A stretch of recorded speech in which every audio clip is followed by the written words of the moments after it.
بسم اللہ الرحمن الرحیم۔ دولت سلجوقیہ کا قیام عربی اسلامی مشرق میں رونما ہونے والے واقعات کے اسٹیج پر سلجوقیوں کے ظہور کے ان علاقوں کی سیاسی تبدیلی پر بہت گہرے اثرات پڑے جن کو ایک طرف عباسی خلفاء اپنی قلم رو میں شامل رکھنے کی کوشش کر رہے تھے اور دوسری طرف شیعوں کی فاطمی خلافت اپنی طرف کھینچ رہی تھی۔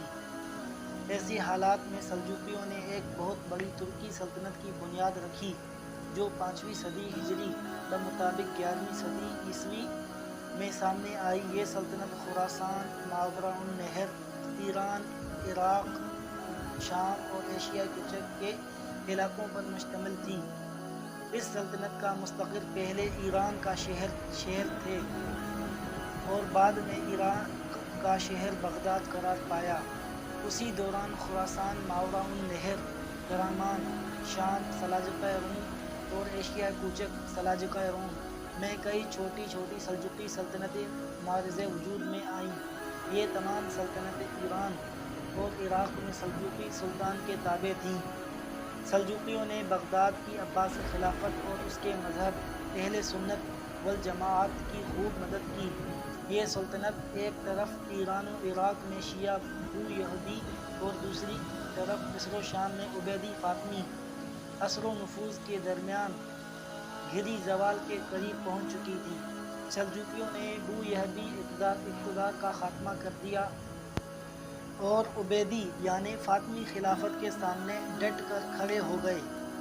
سلجوقی سردار طغرل بیگ نے 447 ہجری میں بغداد کے اندر بویہودی سلطنت کا ہمیشہ کے لیے خاتمہ کر دیا، تمام شورشوں پر قابو پا لیا، مساجد کے دروازوں سے صحابہ کرام علیہم الرضوان کے سب و شتم پر مبنی تحریریں مٹا دی اور ارزیوں کے شیخ ابو عبداللہ الجلاب کو رفض میں غلو کی وجہ سے قتل کر دیا۔ بویہودی شیعہ نفوذ بغداد اور عباسی خلیفہ پر چھا چکا تھا۔ جب سلجوقیوں نے بغداد سے دولت بویہودی کا خاتمہ کر دیا اور سلطان طغرل بیگ عباسی خلافت کے دارالحکومت میں داخل ہوا تو خلیفہ قائم بامر اللہ نے ان کا شاندار استقبال کیا، انہیں نہایت قیمتی خلعت عطا کی، اپنے پاس بٹھایا اور بڑے معزز القابات سے نوازا۔ ان القابات میں ایک لقب سلطان رکن الدین طغرل بیگ ہے۔ اس کے علاوہ عباسی خلیفہ نے یہ حکم صادر کیا کہ سلطان طغرل بیگ کا نام سکوں پر عمدہ کیا جائے، بغداد کی مسجدوں میں اس کے نام کا خطبہ پڑھا جائے اور اس کے حق میں جمعہ و عیدین کی نمازوں میں دعا کی جائے۔ خلیفہ کی اس قدر افزائی کی وجہ سے سلجوقیوں کو پوری اسلامی دنیا میں بے پناہ قدر و منزلت حاصل ہوئی اور وہ بغداد میں بویہودیوں کی جگہ سیاہ و سفید کے مالک بن گئے۔ عباسی خلیفہ اب ان کے ہر مشورہ کو بطیب خاطر قبول کرتا تھا اور ان کی بڑی عزت کرتا تھا۔ طغرل بیگ بڑی طاقتور شخصیت کا مالک تھا، بڑا ذہین، کمال شجاع، دیندار، نیک اور عدل گستر تھا۔ انہیں خصائل حمیدہ کی وجہ سے اس کی حمایت میں آئے روز اضافہ ہوتا چلا گیا اور اس نے ایک نہایت ہی طاقتور لشکر تیار کر لیا۔ طغرل بیگ نے کوشش کی کہ تمام سلجوقی ترک متحد رہیں اور اسلام کی اشاعت میں بھرپور حصہ لیں۔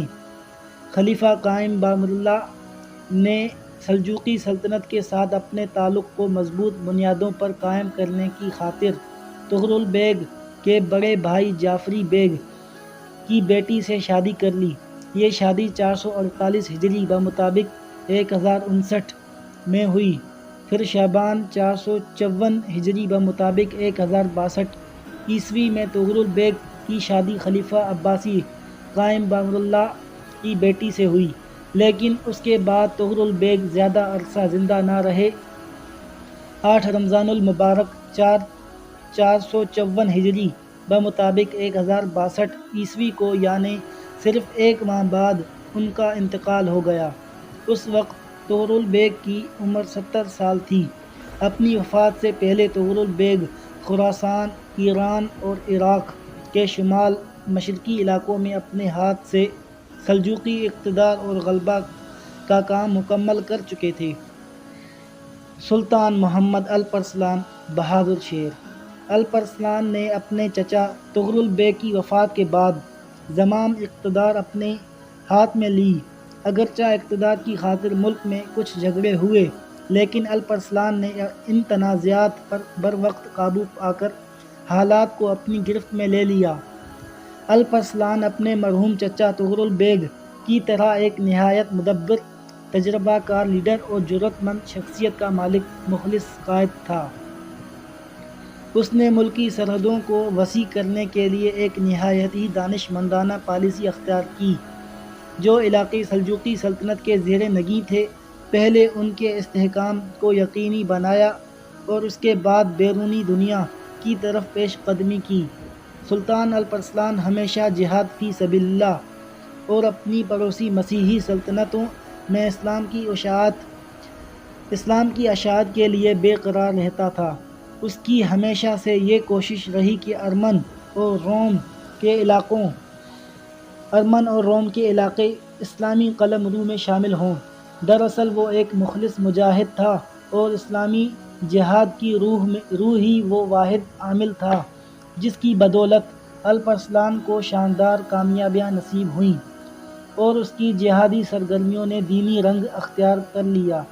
سلجوقی سلطنت کا یہ عظیم قائد ایک مخلص جہادی شخصیت اور مسیحی علاقوں میں اسلام کی اشاعت و ترویج کے لیے بے حد حریص انسان کی شکل میں نمودار ہوا اور دولت بیزنطینیہ کے بہت سارے علاقوں پر اسلام کا علم لہرا دیا۔ الپرسلان اپنی مملکت کی سرحدوں کو وسیع کرنے سے پہلے 7 سال کے عرصے تک اپنی مملکت کے دور دراز علاقوں کے حالات کا جائزہ لیتا رہا اور جب ان علاقوں میں امن و امان کی صورتحال سے مطمئن ہو گیا تو اپنے عظیم مقاصد کو پائے تکمیل تک پہنچانے کے لیے پلاننگ شروع کر دی۔ ان کے سامنے اب ایک ہی ہدف تھا، سلجوقی سلطنت کے پڑوس میں واقع مسیحی علاقوں کو فتح کرنا، مصر میں فاطمی دولت کے اقتدار کو ختم کرنا اور تمام اسلامی دنیا کو عباسی خلفاء اور سلجوقی اقتدار کے جھنڈے کے نیچے متحد کرنا۔ الپرسلان نے اپنے منصوبے کو عملی جامہ پہنانے کے لیے ایک بہت بڑا لشکر تیار کیا اور اس لشکر کی قیادت کرتا ہوا ارمن اور جورجیا کے شہر جورجیا کی طرف روانہ ہوا۔ یہ علاقے بہت جلد ان کے ہاتھوں فتح ہوئے۔ الپرسلان آگے بڑھا۔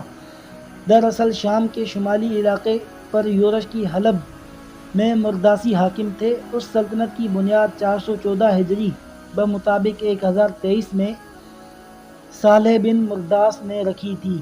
یہ ایک شیعہ سلطنت تھی۔ الپرسلان نے مرداسی سلطنت کا محاصرہ کر لیا اور اس سلطنت کے فرمانروا محمود بن صالح بن مرداس کو مجبور کیا کہ وہ مصر کے فاطمی خلیفہ کی بجائے عباسی خلیفہ کی حکومت کو تسلیم کرے اور لوگوں کو اس حکومت کے احکام کا پابند کرے۔ اس کے بعد الپرسلان نے ایک ترکی نژاد قائد انتسز بن خوارزمی کو جنوبی شام پر حملہ کرنے کے لیے بھیجا۔ خوارزمی نے فاطمیوں سے رملہ اور بیت المقدس چھین لیا، لیکن اسقلان پر قبضہ نہ ہو سکا، جسے مصری حدود میں داخلہ کے لیے ایک بہت بڑے دروازے کی حیثیت حامل تھی۔ اس طرح سلجوقی بیت المقدس کے اندر خلیفہ عباسی اور سلطان سلجوقی کے مرکز کے قریب ہو گئے۔ 426 ہجری میں مکہ مکرمہ کے گورنر محمد بن ہاشم کا قاصد سلطان الپرسلان کے دربار میں پہنچا۔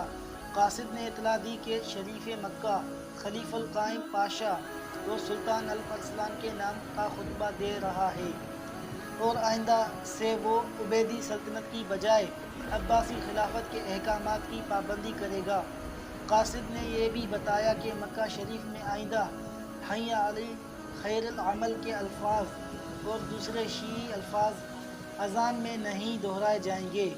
سلطان نے شریف مکہ کے قاصد کی بڑی عزت افزائی کی، 30,000 دینار گورنر مکہ کی خدمت میں ارسال کیے اور کہلا بھیجا کہ اگر گورنر مدینہ ایسا کرے گا تو اس کی خدمت میں 20,000 دینار پیش کیے جائیں گے۔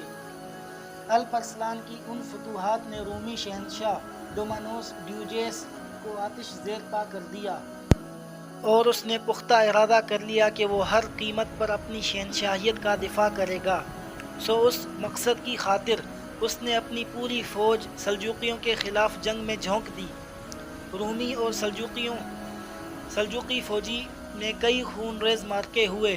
ملازکرت کا مارکہ ان سب میں زیادہ اہم ہے جو 463 ہجری بمطابق اگست 1070 کو برپا ہوا۔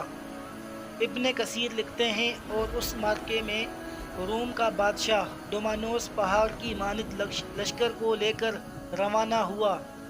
ان لشکروں میں روم، روس، برطانیہ اور کئی دوسرے ملکوں کے سپاہی شریک تھے۔ ڈومانوس کی جنگی تیاریاں بھی خوب تھیں۔ اس لشکر میں 35 بطریق بھی شامل تھے اور ہر بطریق کے ساتھ 2 لاکھ گھوڑے سوار تھے۔ 35,000 فرنگی اور 15,000 وہ جو قسطنطنیہ سے تعلق رکھتے تھے۔ اس کے علاوہ وہ 1 لاکھ نقب لگانے والے، 1 لاکھ کھدائی کرنے والے، 400 بیل گاڑیوں جن پر فوجیوں کی وردیاں، اسلحے، گھوڑوں کی زینیں، منجنیقیں، قلعہ شکن آلات لدے ہوئے تھے۔ ان منجنیقوں میں ایک منجنیق ایسی بھی تھی جس کو 1200 آدمی چلاتے تھے۔ ڈومانوس خدا اس کا ستیہ ناش کرے، یہ سب لاؤ لشکر لے کر اسلام اور اہل اسلام کو مٹانے کا مقصد لے کر آگے بڑھا تھا۔ اس کو اپنی طاقت پر اتنا گھمنڈ تھا کہ فتح سے پہلے ہی اسلامی علاقے اس نے اپنے بطریقوں کو جاگیر میں دینے کا اعلان کر دیا، حتیٰ کہ بغداد بھی ایک بطریق کے نام کر دیا۔ ان کا پروگرام یہ تھا کہ جب عراق اور خراسان کے علاقے فتح ہو جائیں گے تو وہ یکے بار دیگرے حملہ کر کے شام کے علاقے مسلمانوں سے واپس لیں گے۔ وہ یہ سوچ رہے تھے اور تقدیر ہنس رہی تھی۔ بہرحال سلطان الپرسلان اور رومی فوجوں کا آمنا سامنا الزہوہ کے مقام پر بدھ کے روز ہوا۔ ذی قعدہ کے مہینے کے ابھی 5 دن باقی تھے۔ رومی فوج کی کثرت تعداد کو دیکھ کر الپرسلان کچھ پریشان ہوا، لیکن فقیہی ابو نصر محمد بن عبد المالک بخاری، یعنی یہ حنفی بزرگ تھے، نے ان کو حوصلہ دیا اور کہا، سلطان محترم، جمعہ شریف کے روز جب خطبہ جمعہ کے خطبے پڑھ رہے ہوں اور مجاہدین کے لیے دعائیں مانگ رہے ہوں، اس وقت دشمن پر حملہ کر دیں۔ اللہ کریم مسلمانوں کی دعاؤں کے طفیل سلطان کو فتح عطا فرمائے گا۔ جب وہ وقت آیا اور دونوں لشکر میدان میں اترے تو الپرسلان اپنے گھوڑے سے اترا، زمین پر سر رکھ کر اپنی پیشانی کو خاک آلود کر کے بارگاہ خداوندی میں فتح و نصرت کے لیے ملتجی ہوا۔ اللہ کریم نے مسلمانوں کی مدد فرمائی اور نصرانیوں کے سروں کو جھکا دیا۔ مسلم سپاہ نے کشتوں کے پشتے لگا دیے۔ رومی بادشاہ اور سپہ سالار فوج ڈومانوس گرفتار ہوا۔ اسے ایک رومی غلام نے گرفتار کیا۔ جب شاہ روم کو سلطان الپرسلان کے حضور پیش کیا گیا تو سلطان نے اپنے ہاتھ سے اسے 3 کوڑے مارے اور پوچھا، اگر میں گرفتار ہو کر تیرے سامنے پیش ہوتا تو میرے ساتھ کیا سلوک کرتا؟ ڈومانوس نے کہا، میں تم سے انتہائی برا سلوک کرتا۔ الپرسلان نے کہا، میرے بارے میں تیرا کیا گمان ہے؟ ڈومانوس بولا، تو یا تو مجھے قتل کر دے گا یا اپنے ملک میں میری تشہیر کرے گا یا معاف کر دے گا یا فدیہ لے کر رہا کر دے گا۔ الپرسلان نے کہا، میرا ارادہ یہ ہے کہ تجھ کو معاف کر دوں اور فدیہ لے کر چھوڑ دوں۔ لہٰذا سلطان نے اسے 15 لاکھ اشرفیاں فدیہ لے کر اسے آزاد کر دیا۔ جب ڈومانوس روانہ ہونے لگا تو سلطان نے اسے پینے کے لیے مشروب دیا۔ وہ سلطان کے اس نیک سلوک سے بہت متاثر ہوا، زمین بوس ہوا، تعظیم بجا لایا۔ سلطان نے ازراہ عنایت 10,000 دینار فدیہ سے چھوڑ دیے تاکہ وہ ان سے زادارائے خرید سکے۔ خود اس کی پیشوائی کے لیے دور تک چلا۔ گرفتار شدہ بطریقوں کی ایک جماعت کو آزاد کر کے بادشاہ کے ساتھ روانہ کر دیا۔ تاکہ وہ تنہا سفر نہ کرے۔ ان تمام نوازشات کے علاوہ وہ اپنی طرف سے ایک محافظ دستہ بھی ان کے ساتھ کر دیا تاکہ کوئی گزند نہ پہنچائے۔ اس محافظ دستے کے پاس ایک جھنڈا تھا جس پر کلمہ طیبہ لا الہ الا اللہ محمد الرسول اللہ لکھا ہوا تھا۔ الپ ارسلان کا ایک مختصر سے لشکر جس کی تعداد 15,000 سے زیادہ نہیں تھی کی مدد سے شہنشاہ روم ڈومانوس کے 1,00,000 سپاہیوں پر مشتمل بہت بڑے لشکر کو شکست فاش سے دوچار کرنا کوئی معمولی واقعہ نہیں تھا۔ اس واقعے نے رومیوں کی کمر توڑ کر رکھ دی۔ ایشیا کوچک کے اکثر علاقوں میں رومی شہنشاہیت کی چولیں ہل گئیں۔ یہی وہ علاقے تھے جو رومی شہنشاہیت کے ستون اور بنیادیں خیال کیے جاتے تھے۔ سلجوقیوں کی اس شاندار فتح نے بیزنطینی حکومت کو ان علاقوں میں بالتدریج کمزور کرنا شروع کیا، حتیٰ کہ ایک وقت وہ بھی آیا کہ اس قدیم ترین سلطنت کا عثمانیوں کے ہاتھوں خاتمہ ہو گیا۔ الپ ارسلان کی متقی اور پرہیزگار انسان تھا۔ فتح کے مادی اور معنوی ہر دو اسباب سے استفادہ کرتا تھا۔ علماء اسلام کی ہم نشینی سے بہرہ ہوتا تھا، ان کی نصیحتوں کو گوش ہوش سے سنتا اور ان پر عمل کرتا۔ کیا ہی خوب نصیحت تھی جو عالم ربانی ابو نصر محمد بن عبد المالک بخاری حنفی نے کی۔ معرکہ ملازگرت جس کا ابھی ذکر ہوا ہے میں جب الپ ارسلان رومی فوج کی کثرت دیکھ کر پریشان ہوا تو اس صوفی منش عالم نے اس کی ڈھارس بندھائی اور کہا، سلطان، تو اللہ تعالیٰ کے دین کی حفاظت کے لیے جنگ کر رہا ہے اور اللہ کریم کا وعدہ ہے کہ اللہ تعالیٰ اپنے دین کو تمام ادیان پر غالب کر دے گا۔ آگے بڑھیے، اللہ تعالیٰ نے فتح و کامرانی آپ کے مقدر میں لکھ دی ہے۔ بروز جمعہ جب خطبہ اسلام منبروں پر آپ کے نام کا خطبہ پڑھ رہے ہوں اور مجاہدین کے لیے دعا کر رہے ہوں تو عین اس وقت جنگ کا آغاز فرمائیے۔ اللہ کریم مسلمانوں کی دعاؤں کی لاج رکھے گا اور آپ فتح نصیب پائیں گے۔ جب وہ گھڑی آئی تو سلطان نے جمعہ کی نماز پڑھائی۔ طاری ہو گئی، دھاڑے مار کر رویا، فوج کی بھی ہچکی بندھ گئی۔ پورے لشکر نے رب کے حضور گڑگڑا کر دعا کی۔ جب سلطان نماز سے فارغ ہوا تو فوج سے مخاطب ہوا، جو واپس جانا چاہتا ہے واپس چلا جائے، میری طرف سے تمہیں اجازت ہے۔ میں نہ تمہیں روکتا ہوں اور نہ حکم دیتا ہوں کہ واپس جاؤ، تمہیں اختیار دیتا ہوں، لیکن میں اس رومی سپاہ سے تنہا بھی لڑوں گا۔ یہ کہہ کر تیر و کمان پھینک دی، اپنے ہاتھ سے اپنے گھوڑے کی دم باندھی، جنگی سامان زیب تن کیا، تلوار بے نیام کی اور ایک آہ سرد بھر کر بولا، اگر میں میدان جہاد میں قتل ہو جاؤں تو یہی جنگی لباس میرا کفن ہوگا۔ اللہ اکبر، واقعی ایسے ہی لوگوں پر اللہ کی رحمت کا نزول ہوتا ہے۔ اسلام کا یہ جلیل اور عظیم سپاہ سالار باغی کے ہاتھوں شہید ہوا۔ اس باغی کا نام یوسف خوارزمی تھا۔ آپ کا سن وصال 10 ربیع الاول 465 ہجری بمطابق 1072 عیسوی ہے۔ آپ مرو کے شہر میں اپنے باپ کے پہلو میں دفن ہوئے اور ملک شاہ کو اپنے پیچھے جانشین چھوڑا۔ سلطان الپ ارسلان کا اخلاق و کردار۔ آپ بڑے خدا ترس اور غریب پرور تھے۔ اللہ تعالیٰ کی عطا کردہ نعمتوں پر ہمیشہ شکر بجا لاتے۔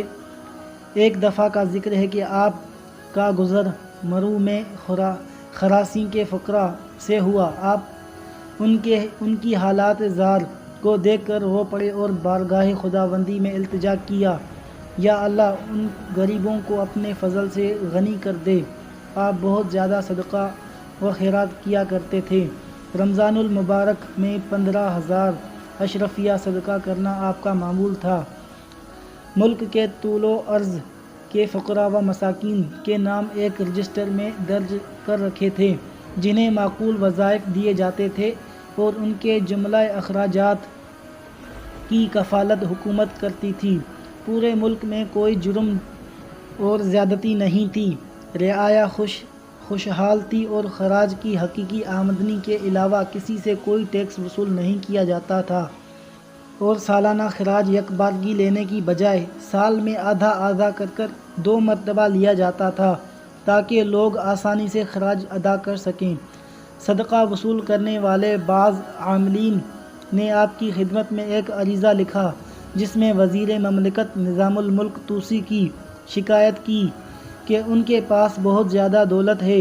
آپ نے نظام الملک کو بلا بھیجا اور کہا اگر یہ شکایت صحیح ہے تو اسے سمجھو، اپنے اخلاق کو سنوارو اور اپنی اصلاح کرو، اور اگر یہ الزام ہے تو شکایت کنندہ کی غلطی کو معاف کرو۔ رعایا کے مال کی حفاظت کا جذبہ۔ ایک دفعہ آپ کو اطلاع ملی کہ آپ کے ایک غلام نے اپنے کسی ساتھی کا تہبند چرایا ہے تو آپ نے اسے سولی پر لٹکا دیا۔ یہ دیکھ کر غلاموں میں خوف و ہراس چھا گیا اور اس کے بعد چوری کا کوئی واقعہ پیش نہ آیا۔ آپ نے بادشاہوں کے سوانح حیات، ان کے اخلاق و کردار اور شرعی احکامات پر مشتمل کتابوں کا مطالعے سے خاصا شغف رکھتے تھے۔ جب آپ کو اپنے حسن کردار اور ایفائے عہد کی بدولت دنیا اسلام میں شہرت نصیب ہوئی تو کئی فرمانرواؤں نے خود بخود آپ کی اطاعت قبول کر لی اور مخالفت ترک کر کے آپ کے ہم نوا بن گئے۔